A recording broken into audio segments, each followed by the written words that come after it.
Jeddah کی حیثیت کیا بیان کی گئی ہے شرعی اعتبار سے؟ چنانچہ جدہ کے سلسلے میں جو اس وقت سعودی عرب میں عازمین حج کی آمد کا سب سے بڑا مرکز شہر جدہ اور راجدھانی سعودی عرب کی کہی جاتی ہے، وہاں ایئرپورٹ وغیرہ اور بہت ساری سہولتیں ہیں، تو حجاج کرام اکثر و بیشتر جدہ ہی پہنچتے ہیں، اکثر و بیشتر الا ماشاء اللہ۔ تو یہ سب سے بڑا مرکزی شہر جدہ شمار کیا جاتا ہے، جو بحر احمر کے ساحل پر آباد ہے۔ یہاں نہایت عظیم الشان وسیع و عریض وہاں کی حکومت نے جو ہے ایئرپورٹ، ایک خوبصورت ایئرپورٹ اور بڑا ہی وسیع پیمانے پر ایئرپورٹ بنایا ہوا ہے، تاکہ جو ہے عازمین حجاج کے لیے اور معتمرین کے لیے سہولت کے ساتھ یہاں ہوائی جہاز اترے اور پھر یہاں سے لوگ جو ہے سفر حج کے لیے روانہ ہو۔ اور دنیا کی اہم ترین بندرگاہیں بھی یہاں پر شمار کی جاتی ہے۔ جدہ سے مکہ معظمہ کا فاصلہ تقریباً 80 کلومیٹر کا شمار کیا گیا ہے۔ اب اس سلسلے میں سوال یہ رہ جاتا ہے کہ جدہ حج و عمرے کے مسائل میں حل میں ہے یا آفاق میں ہے؟ ایک حج کے سلسلے میں یہ بحث رہے گی کہ یہ حل کے اندر ہوتا ہے یا آفاق کے اندر ہوتا ہے۔ اب اگر ہم دیکھیں کہ حل میں ہے تو یہ میقات کے اندر ہے یا بجائے خود میقات ہے، یہی میقات ہوگا یا میقات سے باہر ہوگا، یہ کیا مسئلہ ہوگا؟ چونکہ اس موضوع پر علماء نے بہت زیادہ بحث کی ہے، اس لیے تمام مباحث اور جزیات کو سامنے رکھ کر کے حضرت مولانا مفتی محمد سلمان صاحب منصور پوری دامت برکاتہم کہتے ہیں کہ راقم الحروف نے جو سمجھا ہے وہ یہ کہ جو شخص آفاق سے ایسے راستے سے جدہ پہنچے کہ اس کا گزر کسی عین میقات سے نہ ہو، عین میقات سے بیانی میقاتی کی طرف سے نہ ہوا ہو، مثلا مصر، سوڈان سے بحری راستے سے آنے والے لوگ، یا اسی طریقے سے افریقہ اور مغربی ممالک وغیرہ سے ہوائی راستے سے، ہوائی جہاز بائی ایئر لائنز سے آنے والے جو ہوتے ہیں، تو مغرب سے آئی ہوئی یا افریقہ سے آئے ہوئے ہوائی راستے سے آنے والے حجاج کرام، تو ان کے لیے جدہ اکثر علماء کے نزدیک میقات کے حکم میں شامل ہے۔ ان حضرات کے لیے مصر، سوڈان اور افریقہ مغربی ممالک کے علماء کے لیے یہ جدہ اکثر علماء کے نزدیک جو ہے یہ کہتے ہیں کہ یہ میقات کے حکم میں داخل ہے، لہذا وہ جدہ آ کر احرام باندھ سکتے ہیں، ان میں کوئی حرج کی بات نہیں رہے گی۔ پہلے سے احرام باندھنا ان پر کوئی لازم اور ضروری نہیں، جب جدہ پہنچے وہاں سے احرام باندھ کر کے پھر وہ جائے تو ان کے لیے اس کی اجازت ہے۔ لیکن جو حضرات مذکورہ 5 متعینہ مواقیت میں کسی عین میقات سے گزر کر آئے ہیں، مثلا مدینہ سے طریق الحجرہ سے یا مکہ معظمہ جانے والا شخص یقیناً ذوالحلیفہ سے گزرے گا جو متعین میقات ہے۔ اب اگر ذوالحلیفہ سے احرام نہیں باندھتا ہے یہ شخص، بلکہ جدہ آ کر احرام باندھنے، تو اس کے لیے جدہ میقات نہیں ہے شرعی اعتبار سے، کیونکہ فقہا کا اصول ہے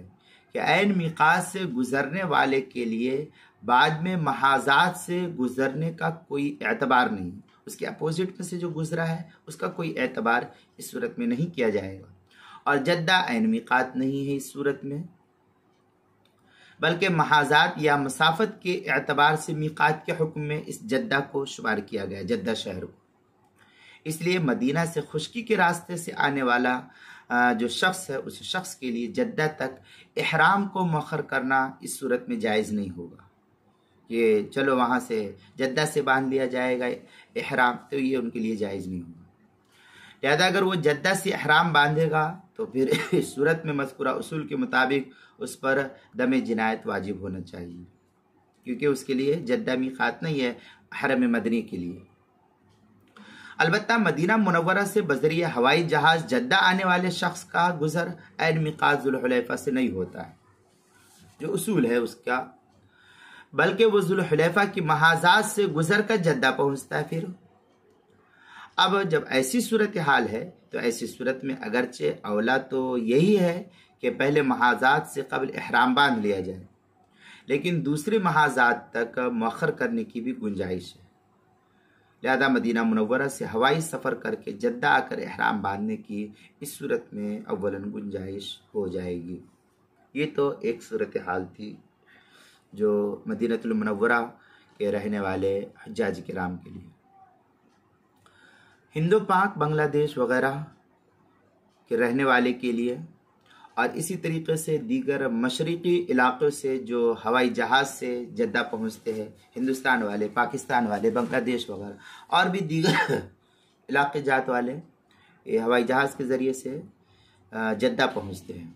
تو ان کے بارے میں یہ کہا جاتا ہے کہ وہ قرن المنازل کے عین میقات سے گزرتے ہیں۔ اب میں نے قرن المنازل کی تفصیل جو ہے میقات کے سلسلے میں دوسرے ویڈیو میں بتایا ہے۔